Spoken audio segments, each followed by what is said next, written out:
Welcome back to the channel. In this third part of our MINIART 1/35th scale SDKFZ 234/2 PUMA build, we're diving deeper into the details of this impressive model. Today, we'll be focusing on some essential techniques for aging and chipping to bring that authentic, battle-worn look to the interior. We'll be positioning the radios and power units, taking a close look at the fuel storage, and doing more weathering to enhance the realism inside the vehicle. Plus, we'll explore the placement of the ammo boxes, and towards the end, we'll give you a sneak peek at what's in store for us with the engine. Let's get started. I'm pretty happy with how these have turned out.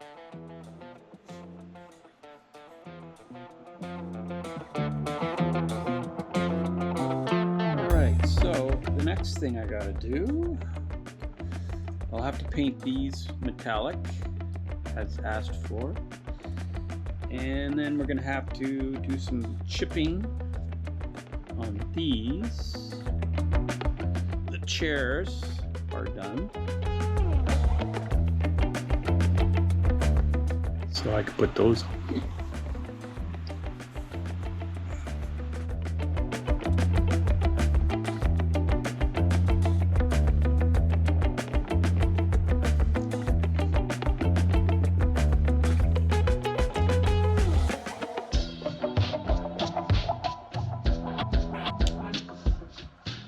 So this was painted with a lacquer based metallic, and then I clear coated it with the aqua gloss from All Clad, and now I'm going to spray paint these their various colors and then come back.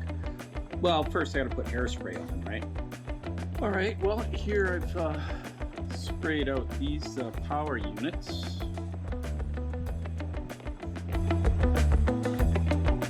As well as these gas mask containers. So let's get some water. All right, I've got some fairly warm water here, and I need to find a brush. Let's see. Let's use this one.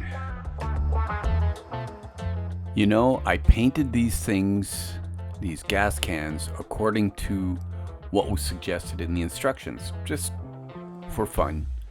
I always paint things like this either aluminum color or I paint them a primer color. And you know, it was asking for number 6, which in the color callout chart, it says Dunkelgelb, which is this dark yellow. But you know what? If you look at that, I think they may have had a little bit of a typo. At first I thought it was me having a dyslexic thing, because aluminum is actually number 9. So maybe somebody at the offices of MINIART accidentally wrote in 6 when it should say 9, which in the color callouts is aluminum. Like, I would suggest actually that you paint these with aluminum and then a red primer, and then that's it. And if you want to chip it back, you'd have the raw aluminum color underneath. But you know what? I went ahead with this Dunkelgelb just because, you know, something different. Who knows? Maybe they're right. Maybe I'm just conjecturing and I don't know what the heck I'm talking about. But I would assume that these were primer red, if not aluminum. So this has been sitting for a day or so, but it still works, as you can see.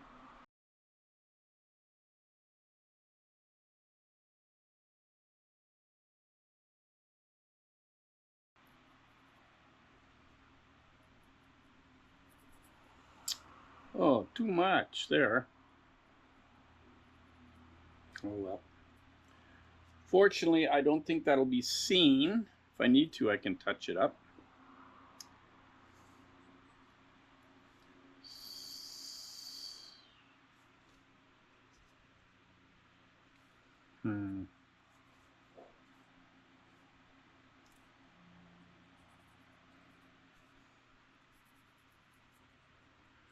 That's why you got to be careful with where the water goes.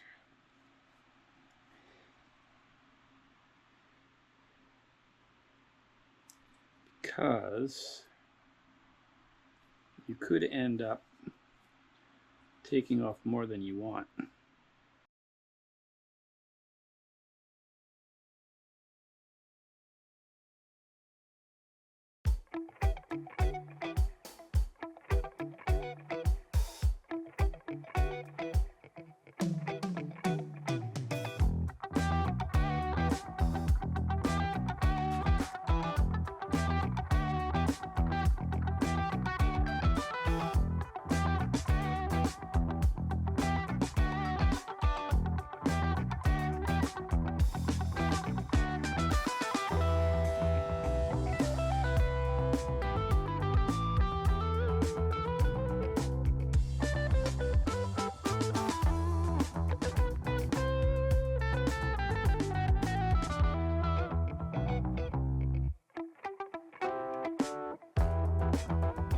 All right, now that we got some of those nice little chips on the fuel tanks, it's time to maybe work on these gas mask containers that go on the interior. So yeah, I painted those silver, and then I came back with the hairspray, and then I put a green color on, and now I'm taking some of that off.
Alright, now that we've completed the chipping on the gas mask canister, let's move on to chipping these power units. These often appeared pretty worn down.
So these transformers,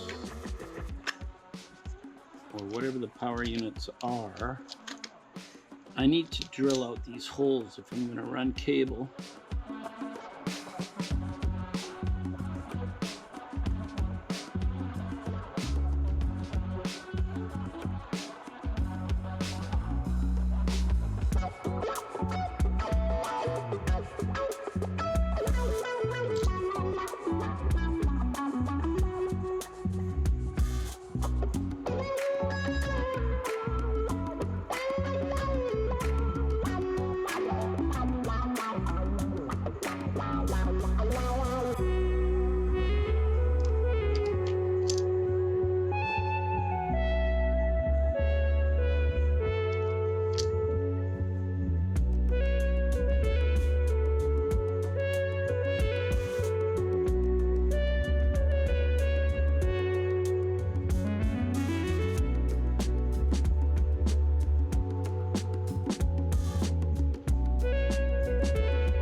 All right, and that is supposed to glue to the bottom of that. I believe. Although, we should do it like this.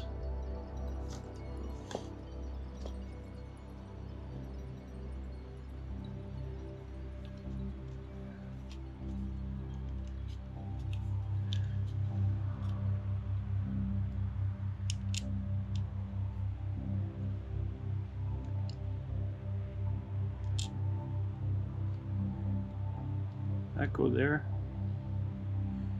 I'm gonna check. All right, looking at the instruction sheet, we take one of these and it goes there. I think I need to drill that out a little bit more.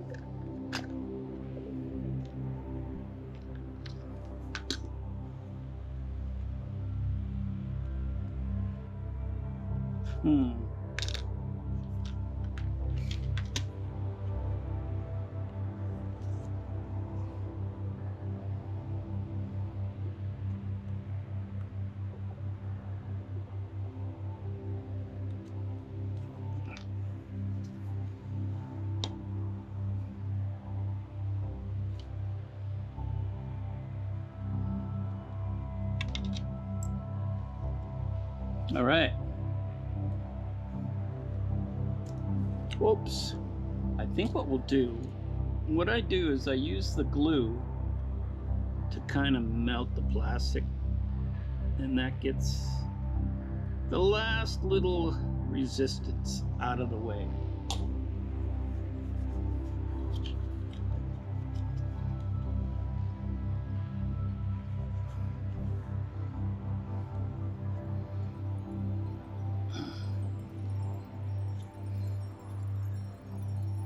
All right. Now, let's do this again with the glue.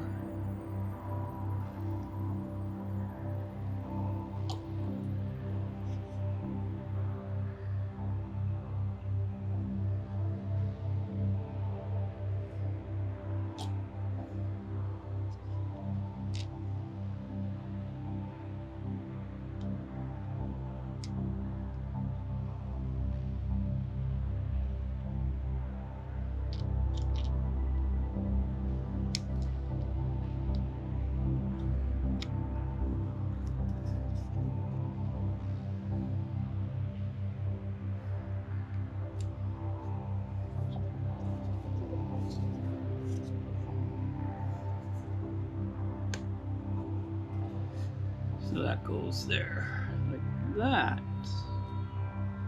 Now,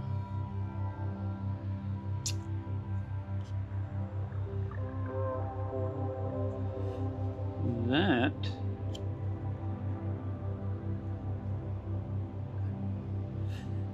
faces this way,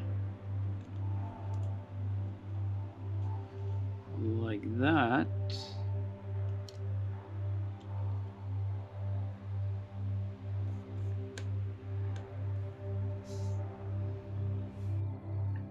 So there is these two little things sticking out on this piece, and I wonder if that's supposed to be where the radio lines up.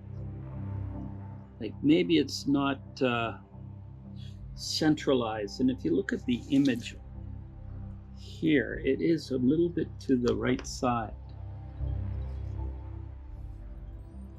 All right, and then this goes here like this.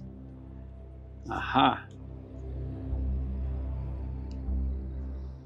Like that.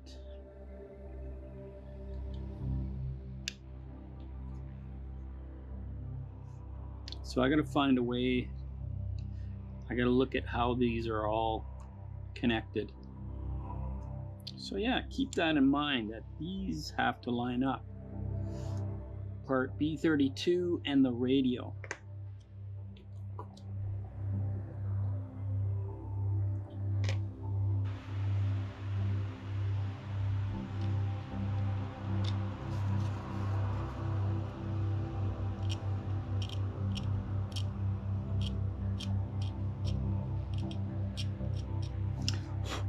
Get rid of the paint. And where did the radio go?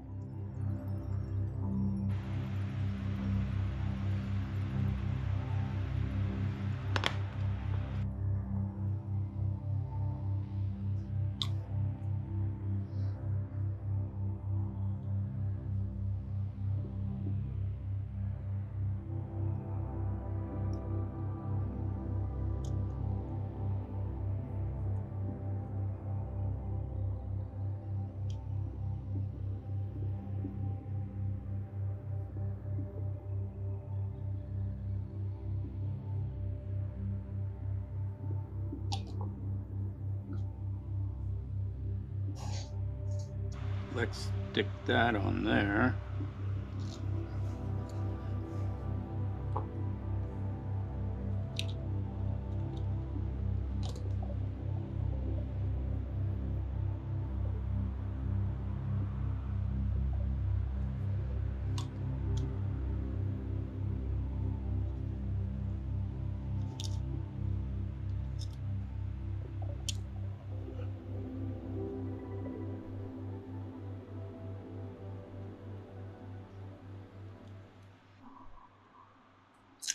This can go on now.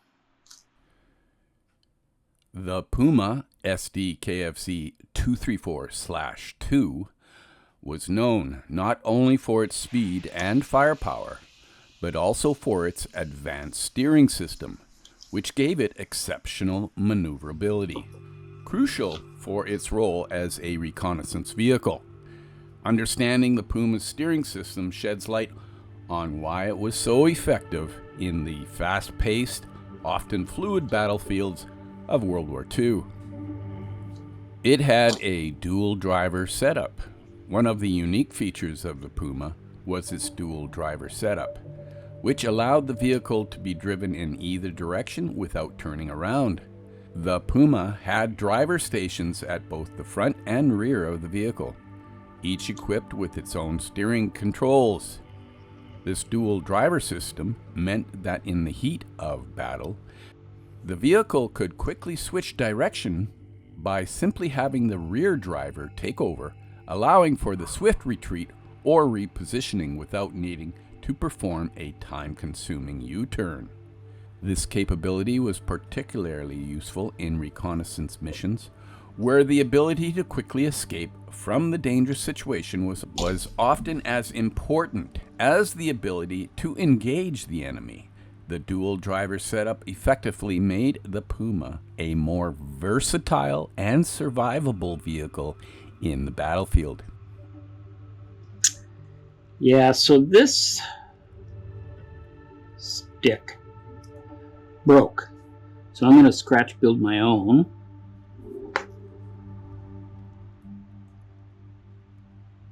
The PUMA was an 8-wheeled vehicle, an 8x8, and all 8 wheels were powered and steerable.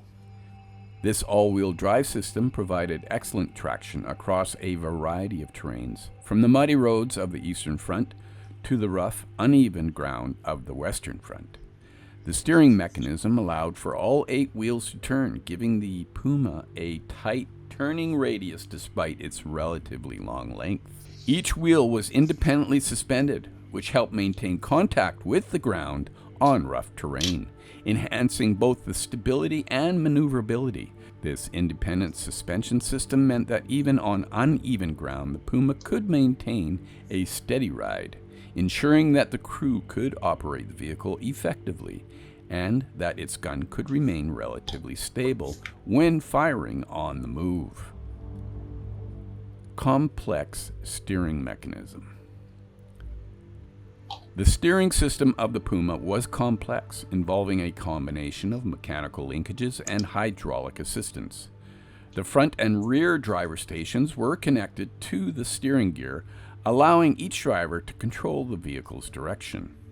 The system was designed so that when the front driver was in control, the rear wheels would turn in the opposite direction of the front wheels, reducing their turning radius and allowing for sharper maneuvers.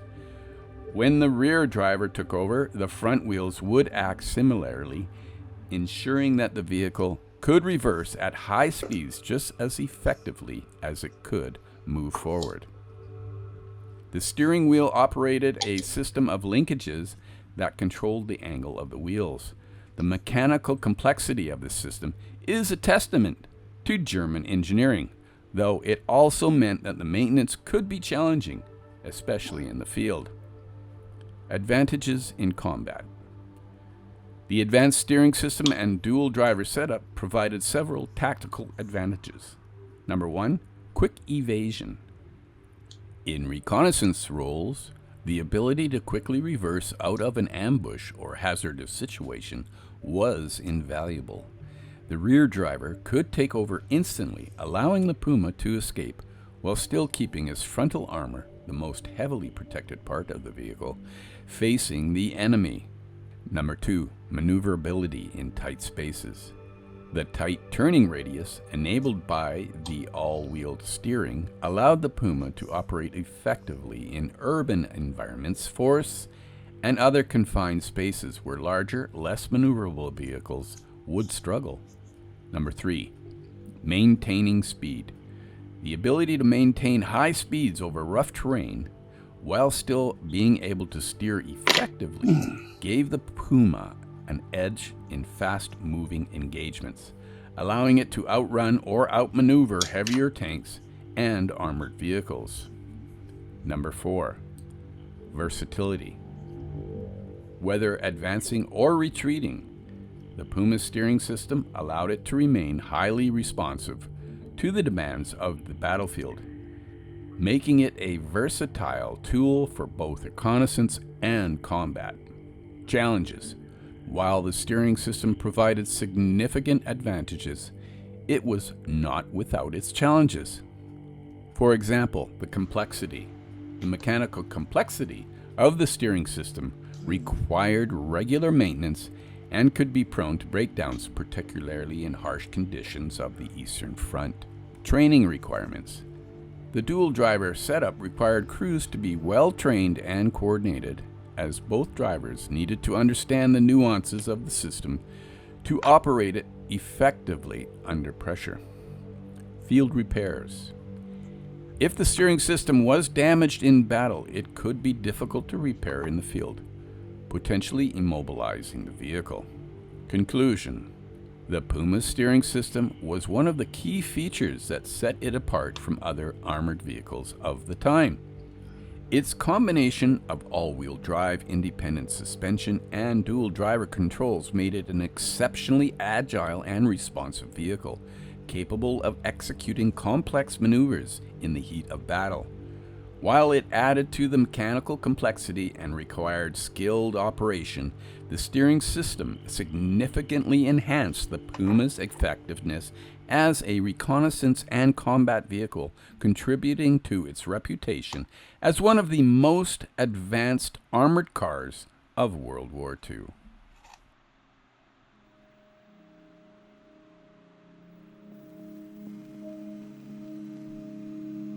Okay, here's silver.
So a little tip, I painted the brass on this and then I did the wash, but it might be better for you to do the wash with the white and then come back in and paint the brass, because I can see little specks of brass from where it was reactivated by the wash. So I'm gonna have to go back in and paint those out anyway. Now let's put these together. I think that goes like that. And then this one goes like that.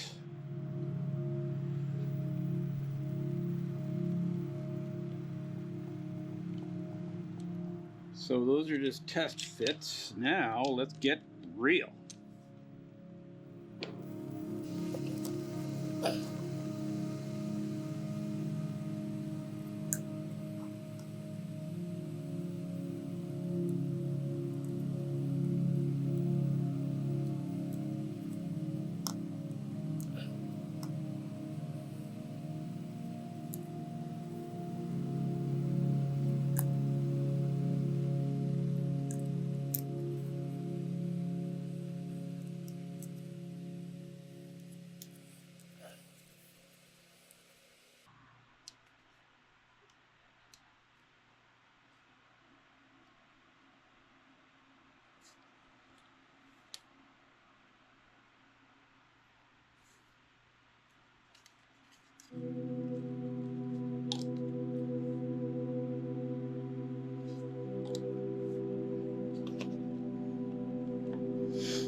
Wrong.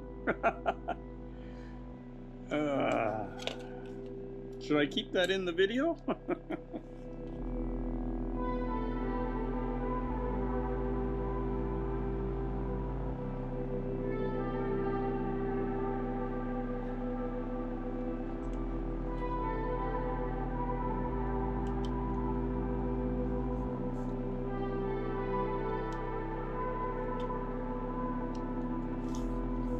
There you go.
Uh-oh. Maybe I shouldn't have put those in yet. I think they don't go in until after the engine is in. I wonder if that's going to cause me some issues.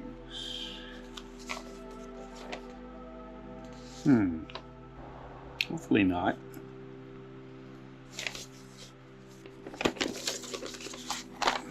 Maybe I'll do this one now.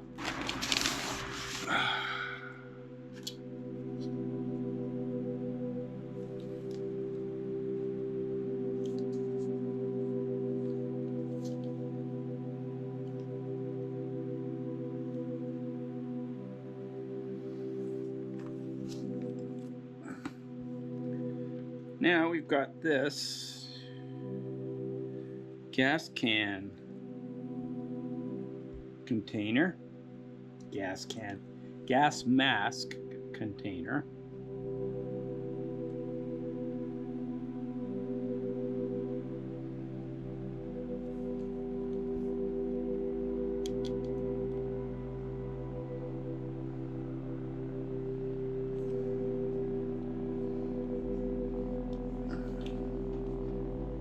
Alright, so I've clear coated these, which I believe to be gas tanks. Glued in the gas mask. These things, I don't know. This still needs some work. I gotta figure out how these are all wired. The radio. Alright. I've got that. I forgot to paint before, so let's do a little bit of a dark brown wash like all the other stuff. Hopefully it'll turn out okay.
All right, well, I'm liking that.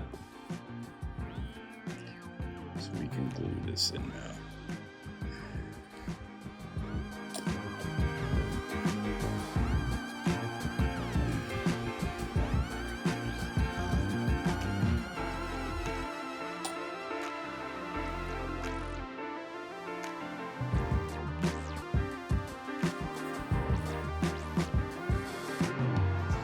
All right, so we're gonna get this center ammo thing done. So let's get to work.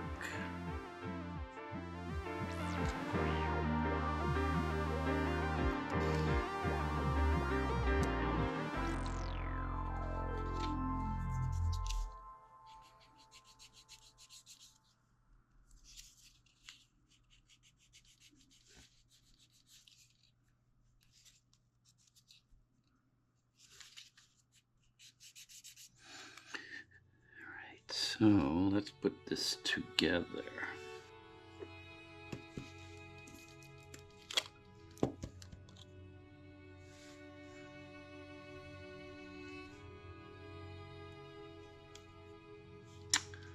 Whoops. Okay, I don't know what happened there. Malfunction at the junction. All right, let's try that again. This is P3.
So that is like that.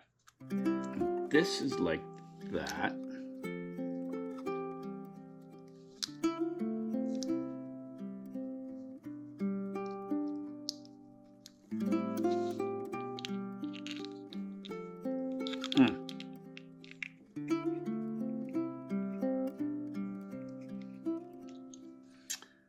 What the heck?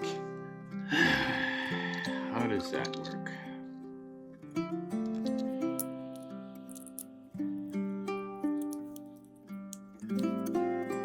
Let's take that out and try again here.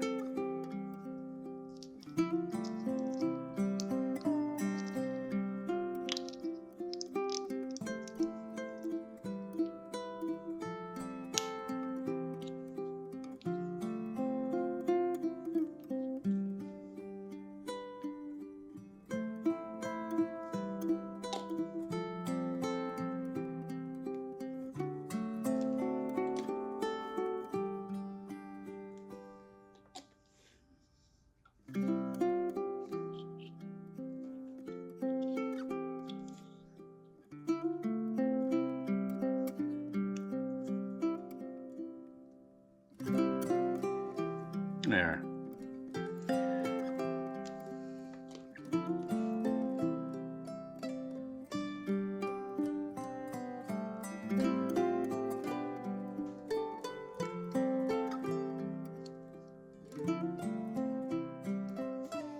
So I'm guessing, and I suspect, that MINIART did this on purpose.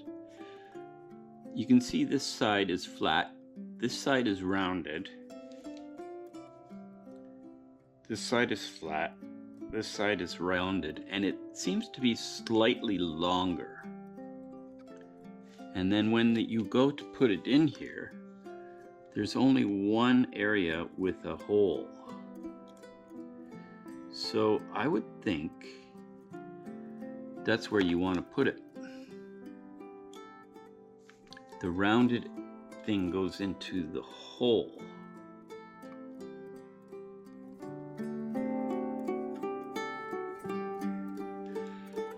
All right.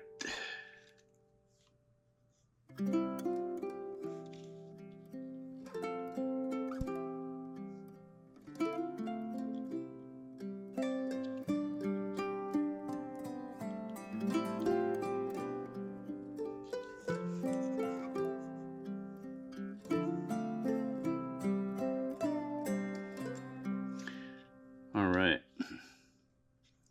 You know what I think I'm going to do? I think I need to lower these battery cases just a little bit. So I'm going to sand that. There we go.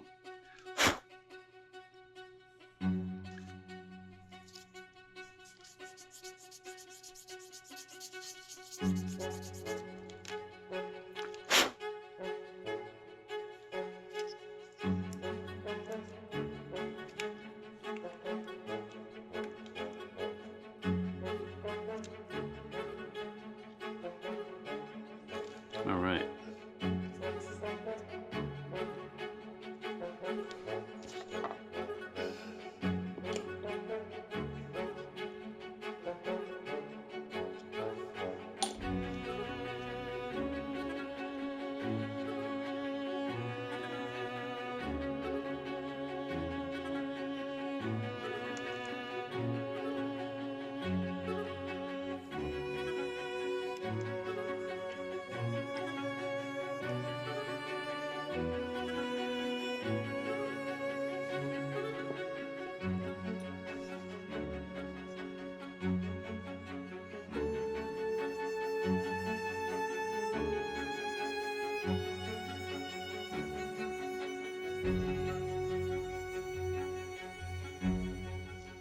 Okay, I'm going to remake this one.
All right, check this out. This is from a bygone age. I bought this, I guess, many moons ago. And this would have been for the Dragon Puma. I can't believe how long ago that was. Huh. Yeah, that didn't work. See, what do we got here? All right.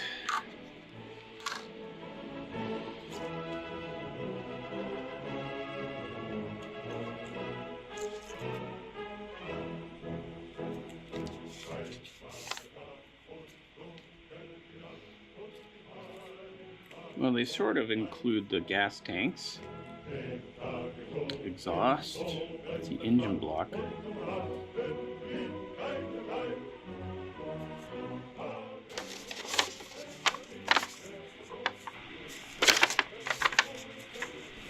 All right, guys, we're going to wrap it up there. Yeah, this is just a teaser of the engine. This is actually an aftermarket resin kit. The one that comes with the MINIART kit is actually a really good kit. It could have included a little bit more detail with the plumbing and whatnot, but I ended up scratching my own. Be sure to come back for the next exciting episode, and in the meantime, and in between time, that's another edition of Jet Scale Models. Y'all come back now, you hear? Wow. Look how tiny those parts are, eh?